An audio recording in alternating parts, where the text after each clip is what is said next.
Čítanie zo skutkov svätých apoštolov. Vnímajme.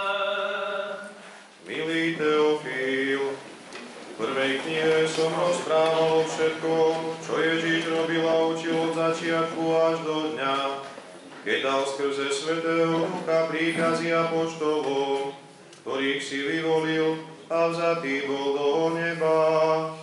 Po svojom umúčení poskytol mnoho dôkazov, že žije, keď sa im 40 dní zjavoval a hovoril o Božom kráľovstve. A keď s nimi stoloval, prikázali, aby neodchádzali z Jeruzaléma, ale aby očakávali Otcovo prisľúbenie, o ktorom ste počuli odo mňa, že Ján krstil vodou, ale vy budete o niekoľko dní pokrstení Svätým Duchom. A zhromaždení sa opýtali: Pane, už v tomto čase obnovíš kráľovstvo Izraela? On im povedal: Vám neprislúcha poznať časy alebo chvíle, ktoré Otec určil svojou mocou, ale keď zostúpi na vás Svätý Duch, dostanete silu a budete mi svedkami v Jeruzaleme i v celej Judei, aj v Samárii, až po samý kraj zeme. Pokoj s tebou, premudrosť vnímajme. Halleluja, halleluja, halleluja.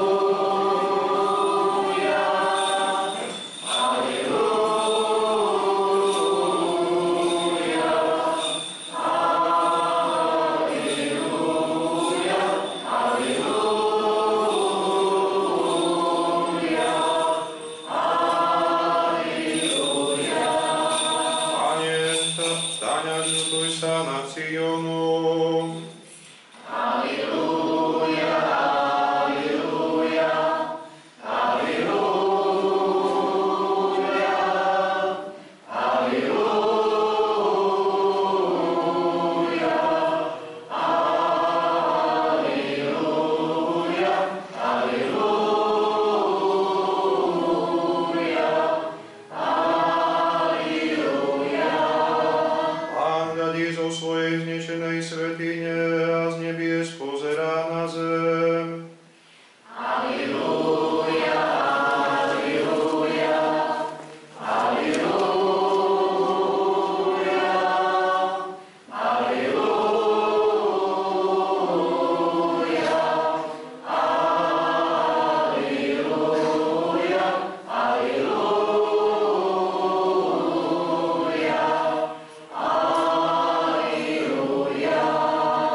Piste os in diautu, ut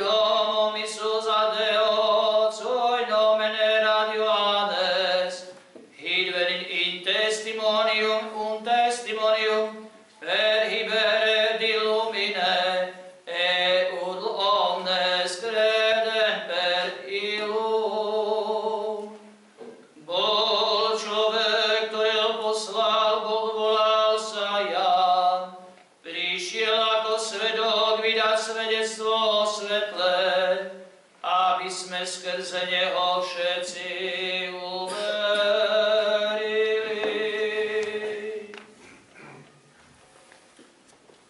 Nebdoj svi, no da sviditeljstvuje do sveti. Ugen ekej vostufos alhina martires peritu fotos. Non era di lux sed un testimonium periberet de lumine. On sám nebol svetlo, prišiel iba vydať svedectvo o svetle. Bez istiny, že prosvišťaje всякого человека грядуща голови. Это посто, але гинон го, фотизей пантантропон, эрхоменон эстон космон.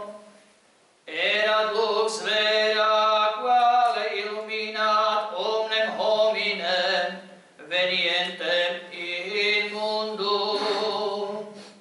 Bolo pravé svetlo, ktoré osvecuje každého človeka, čo prichádza na svet.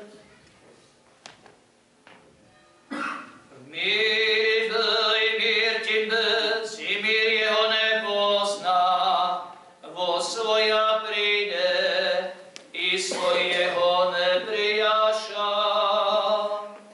Ento kozmoen, kaj ho kosmos di auto geneto, kaj ho kosmos auto duk egno, eista iria elten kaj hoi, idio auto tuberalabon.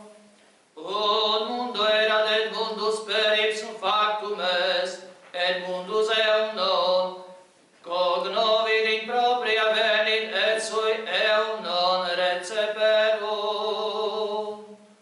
Bol na svete a svet povstal skrze neho, a svet ho nepoznal.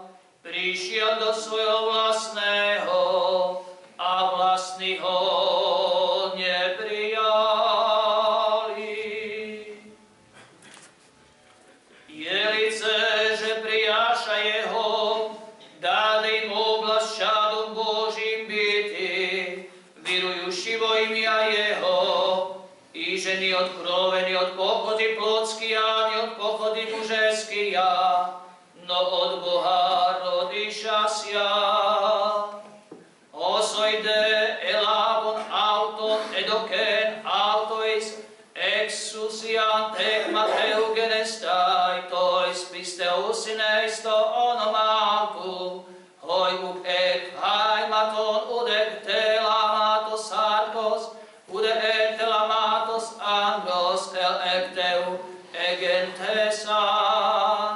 Quod quod auten et ceperum eum, dedideis postate filios Dei flieri, cui crederum di nominem eus, quid ex sangue goinibus, nique et voluntate carnes, nique et voluntate viris, et ex Deo natis sum. Ale tým, ktorí ho prijali, dal moc stať sa Božími synmi, tým, čo uverili v jeho meno, čo sa nenarodili ani z krvi, ani z vôle tela, ani z vôle muža, ale z Boha. I slovo plod bez, i vselis javne, kaj ho logos car egeneto, kaj eskene nosen enhemi, et verbum caro factum est, et habitavit in nobis.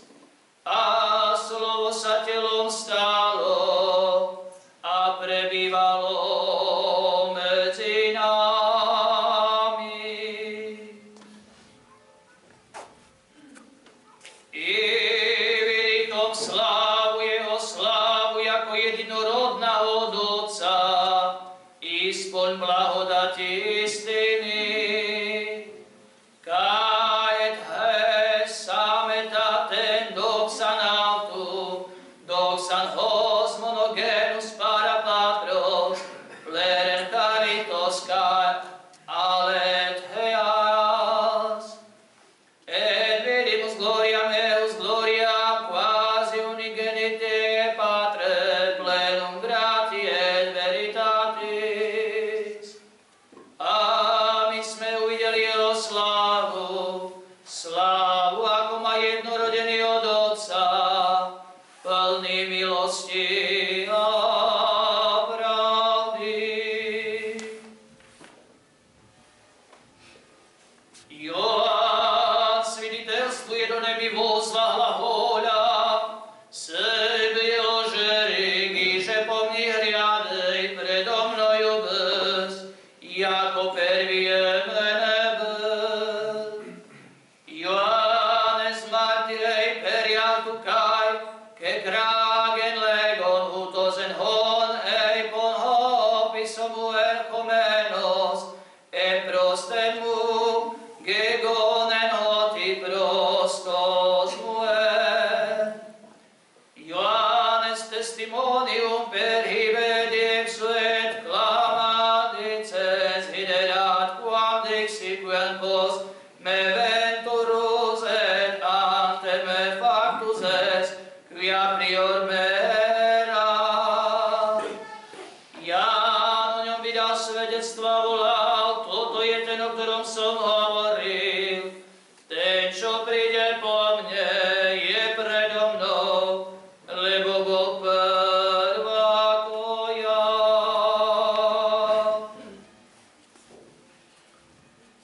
I od isplnenia jeho mlci prijákom i blahodať voz blahodať, jako zákon Mojseom dán bez, blahodať, že istina Isus Christom bez. Otiek tu preromato zautu hemeis pantes labomen, kai carinanti caritos, oti honomos dia Moiseos, edote he caris kai he alet he adi Jesu Christus egeneto. Ede plenituni Deus nos omnes acepimus et gratia pro gratia, quia lex per Moisem data est gratia et veritas per Iesum Christum facta est. Z jeho plnosti sme my všetci dostali milosť za milosťou, lebo ak zákon bol daný skrze Mojžiša, milosť a pravda prišli skrze Ježiša Krista.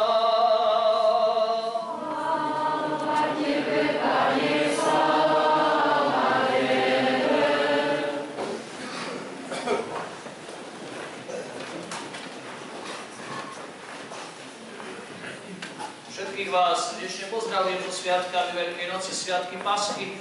Koľko omielané slovo a častokrát možno nezrozumiteľné. Čo taká Paska vlastne znamená? Mnohí povedia, je to ten bochníček chleba, ktorý si vlastne dám do svojho košíka. Alebo možno niektorí majú iný názor. Čo to vlastne tá Paska znamená? Podľa starozákonného človeka je to názov zvieraťa, ktorého krv zachraňuje pred smrťou. Zákon vlastne káže túto Pasku jesť s nekvaseným chlebom. A preto svätý Gregor hovorí, že prečo s nekvaseným chlebom? Aby sme zanechali starý kvas. A čo tým starým kvasom je?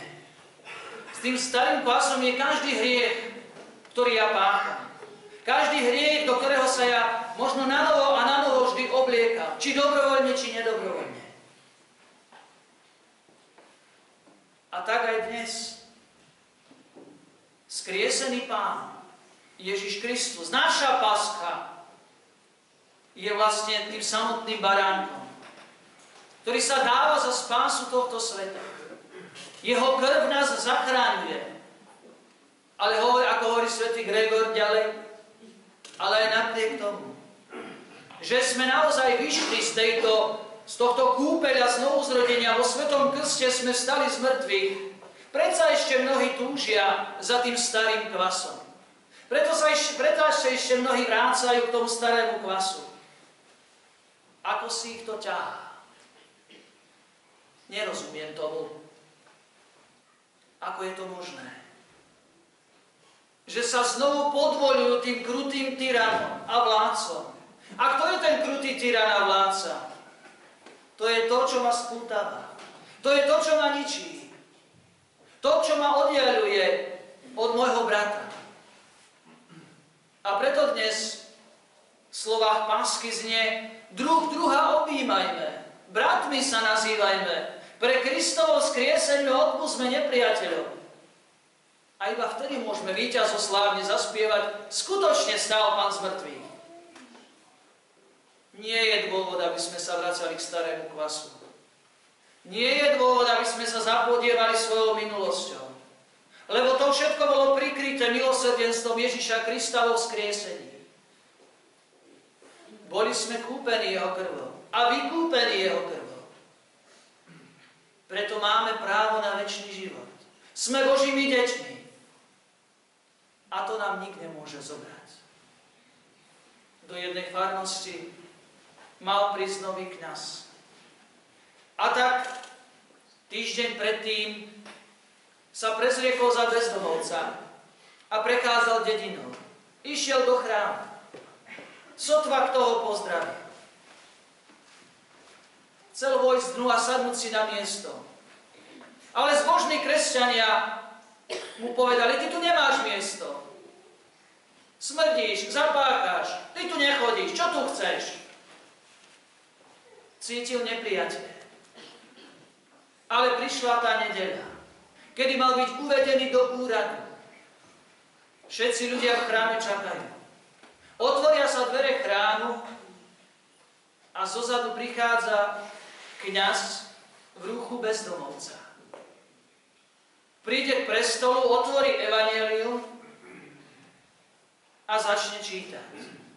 Bol som hladný a dali ste mi jesť. Bol som smedný a dali ste mi piť. Bol som pocestný a pritúlili ste ma. Všetci sklonili hlavy, hanbili sa. Keď zistili, že týmto bezdomovcom je ich nový kňaz. A on tak hovorí: vošiel som do tohto chrámu, vidím tu spoločenstvo ľudí, ale nevidím tu Kristovu cirkev. Zhromaždili ste sa, prišli ste, ale nemáte znaky Kristovej cirkvi. Lebo ak by ste ich mali, tak príjmete každého. Aj ten, ktorý možno len raz do roka príde do chrámu. Aj toho príjmete, aj toho posledného. A tak čo je znakom naozaj tej Kristovej cirkvi? Je presne to, o čom hovorí aj slova pásky. Byť jeden druhému bratom. Pre vzkriesenie odpustiť minulosť. Byť bližšie k človeku. Toto sú znaky Kristovej cirkvi. Aj my pohnutí eufórie v týchto veľkonočných sviatkoch si môžeme povedať a unavení: dobre, že už je potom. Však sme sa nachodili do chrámu, naspievali sme sa, namodlili sme sa. Ale Kristovým vzkriesením nič nekončí, práve začína. To je to pohanské. To je to len naozaj charakteristické pre spoločenstvo. Ale pre Kristovú cirkev je charakteristické ísť a povedať túto radostnú zvesť. Ako ju povedať? Slovom? Nie. Zdvihnúť toho, ktorý padá. Pomôcť tomu, ktorý zúfa. Chorému dať liek. Zarmúteného povzbudiť.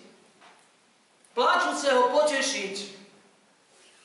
To sú znaky Kristovej cirkvi, drahí bratia a sestry. Toto svet čaká, že na mystickom tele Ježiša Krista, na jeho cirkvi, nájde takéto znaky. Lebo sú to znaky vzkriesenia. Ja som bol ten pocestný, ktorý som blúdil svojich hriechov a Pán sa ma ujal. Skriesil ma k novému životu. Ja som smedný po jeho milosti. A on mi z tohto skriesenia túto milosť dáva. Ja som bol vo väzení hriechu a spútaný predsudkami, súdmi a kadečím. A on svojim skriesením a zmrtvých staní rozlomil tieto putá a dáva mi nový život.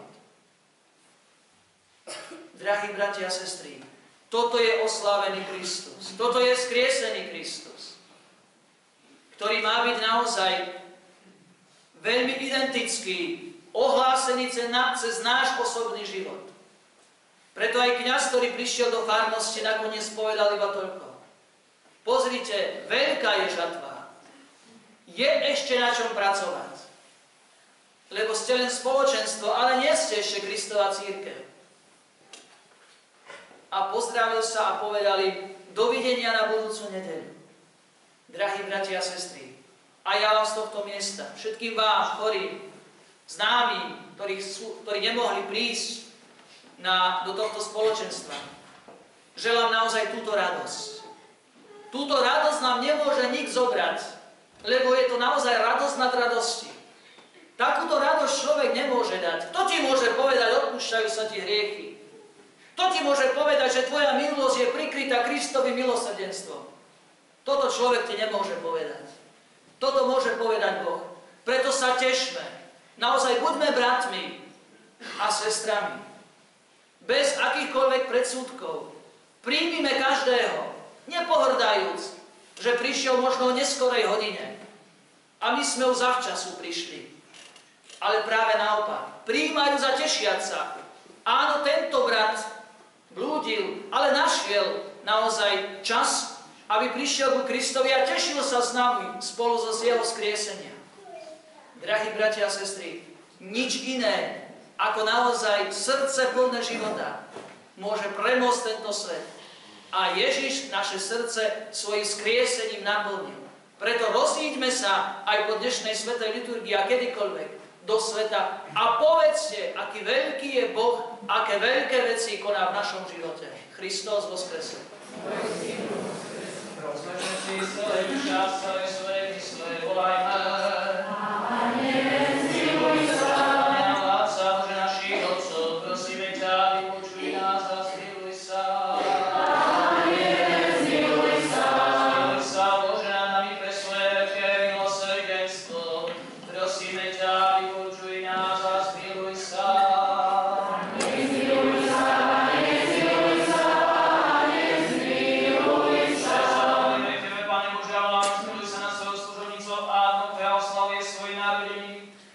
Naplní život pokojom, udeli a zdravia. Prosíme ťa, vypočuj nás a zmiluj sa. Amen. Zmiluj sa. Amen. Zmiluj sa. Amen. Zmiluj sa. Lebo Ty si Boh milostivý a láskavý, k ľuďom, my Ti vzdávame slávu, Otcu i Synu i Svätému Duchu, teraz i vždycky na veky vekov.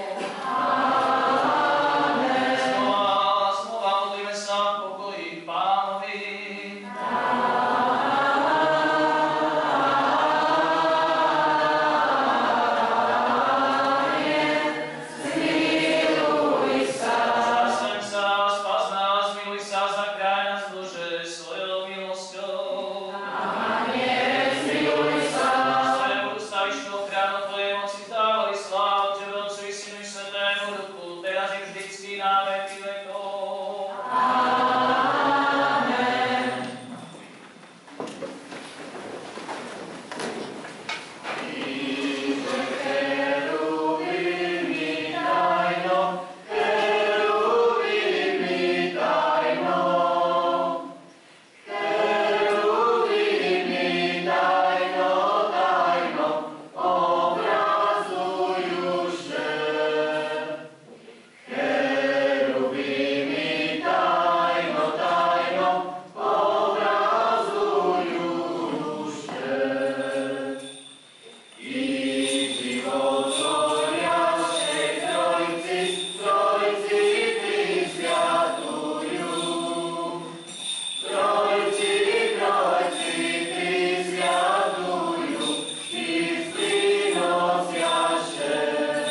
Ježiša Krista, nech je s vami všetkými. Prispomínke na všetkých svätých znova modlíme sa v pokoji Pánovi. Pane Bože, nám posvetené vzácne dary, modlíme sa k Pánovi. Nech ti dáš, milujúci Boh, príjme na svoj svätý nebeský a vznešený žertveník a ľúbez duchovnú vôň, ani nám zošle svoju milosť a dar Svätého Ducha, modlíme sa k Pánovi. Na oslobodenie od všetkého nášho zármutku, hnevu a núdze, modlíme sa k Pánovi.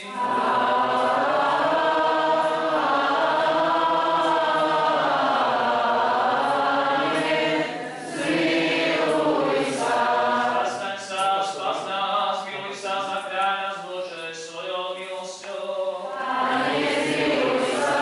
Celý deň prežitý v dokonalosti, svetosti, pokoja bez hriechu, prosme si od Pána. Aniela pokoja, verného sprievodca, ochrancu našej duše i tela, prosme si od Pána. Odpustenie a oslobodenie z našich hriechov a previnení, prosme si od Pána. Dobro a užitok pre naše duše a pokoj pre svet, prosme si od Pána. Kriste, zostávajúce dni nášho života, prežili v pokoji a kajúcnosti, prosme si od Pána.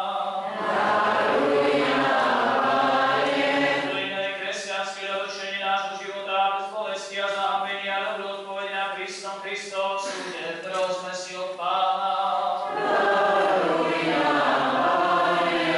Prosiaci jednotu vo viere a spoločenstvo Svätého Ducha, sami seba, druh druha i celý náš život Kristu Bohu oddajme.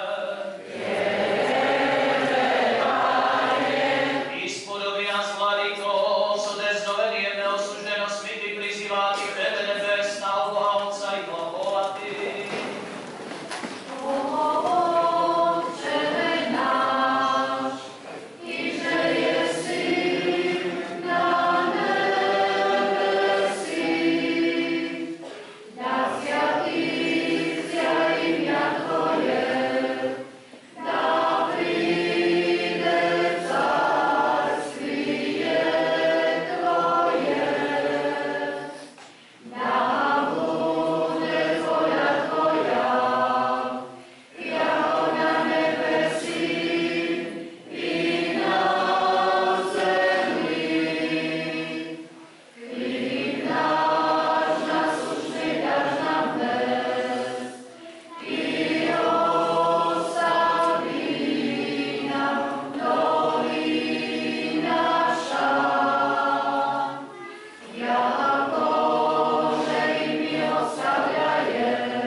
teraz i vždycky na veky vekov. Amen.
Jednorodeného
posvedčia a posvedcuješ tých, čo dúfajú v Teba.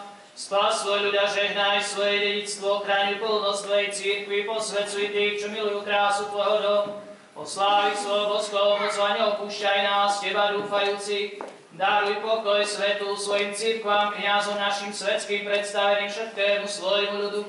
Veď každý dobrý údel a každý dokonalý dar je zhora a zostupuje od Teba, Otca svetiel. Tebe zdávame slávu, vďaku a poklon Otcu i Synu i Svätému Duchu, teraz i vždycky na veky vekov. Amen. Modlíme sa k Pánovi. Amen. Zmiluj sa. Slobodný srdkeho faraóna, zabil baránka, kým nás začal dobrovoľnú smrť na kríži tohto baránka, ktorý sníma hriechy celého sveta, Tvojho milovaného Syna, nášho Pána Ježiša Krista. Pokorne ťa prosíme, zľahni aj teraz na tento chlieb, požehnaj a posväť ho, lebo my, Tvoji služobníci, prinášame ho teraz pre Tvoju velebu v tento jasavý, preslávny a spásonosný deň Paschy, na Tvoju česť a slávu i na spomienku slávneho vzkriesenia Tvojho Syna, nášho Pána Ježiša Krista, skrze ktorého sme získali vyslobodenie z večného otroctva a pekelných pút, ktoré nebolo možné rozviazať i prechodom na slobodu. Daj, nech sa všetci, čo ho dnes prinášame a boskávame, a čo budeme z neho požívať, staneme účastnými Tvojho nebeského požehnania, lebo svojou mocou zažeň od nás každý neduch a všetky udel zdravie, lebo Ty si prámeň požehnania a darca uzdravenia. Tebe zdáme slávu bezpočiatočnému Otcovi s Tvojim jednorodeným Synom, presvätým, dobrým a životodárnym Duchom, teraz i vždycky na veky vekov. Požehnáva sa a posvedzuje sa tento arto s pokropením touto svetenou vodou v mene Otca i Syna i Svätého Ducha. Amen.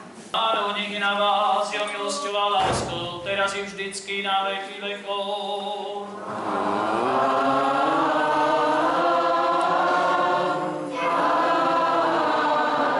Sláva Tebe, Kriste, Bože nádej naša, sláva Tebe. Kristus slavne sa umrtvý smrťou smrtného, a tým, čo súrovo život daroval. Pane, zmiluj sa, Pane, zmiluj sa, Pane, zmiluj sa, požehnaj. Kristus slávne stal z mŕtvych, smrťou smrť premohol, a tým, čo súrovo život daroval náš pravý Boh, na prosby svojej prečistej Matky svätých slávnych a všechválnych apoštolov, nášho otca svätého Jana Zlatoustého, Konštantínopolského arcibiskupa všetkých svätých, nech sa nami zmiluje a spasí nás, lebo je dobrý a miluje nás.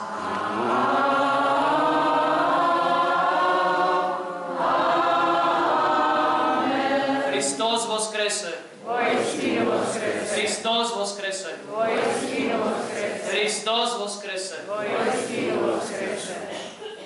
Drahí bratia, ešte kratučké oznámy. Bohoslužobný poriadok na budúci týždeň. Zajtra je svetlý pondelok, veľkonočný pondelok, svätá liturgia 10:30. Po nej sprievod okolo chrámu. Dnes o 14. je večiereň s mirovaním, tak ako to býva dobrým zvykom v tejto farnosti. Utorok, stredu, štvrtok, piatok, svätá liturgia večer o 6:30, keďže už je zmena času, v sobotu ráno o 7:00. A budúca nedeľa po Páske, Tomášova nedeľa, svätá liturgia 10:30, je zbierka na chrám, takisto na budúcu nedeľu je výmena svätých tajomstiev ruženca. Zajste ste si možno všimli mnohé veci, ktoré, tak povediať, dotvorili atmosféru aj Pásky v našom chráme, čiže výtraž do okna vo svätyni, sedemrámený svietnik, koberce do chrámu darovali ženy zo zboru a spolok svätého ruženca. Všetkým srdečne Pán Boh zaplatí. Naozaj táto nádhera chrámu nám pripomína naozaj tú večnosť, do ktorej všetci smerujeme. Všetky náležitosti nájdete v Farskom liste. Pripomínam, že počas tohto obdobia sa modlíme pre svätou liturgiou kánon skriesenia a takisto na liturgii počas premenenia nesedíme a nekľačíme, ale stojíme na znak Kristovho skriesenia. Všetkým vám želám požehnanú Pásku, naozaj všetko dobre, nech vás Pán naplňa svojou milosťou. Teraz si ideme vonku, požehnáme jedla a sa rozídeme do svojich príbytkov. Kristus voskrese.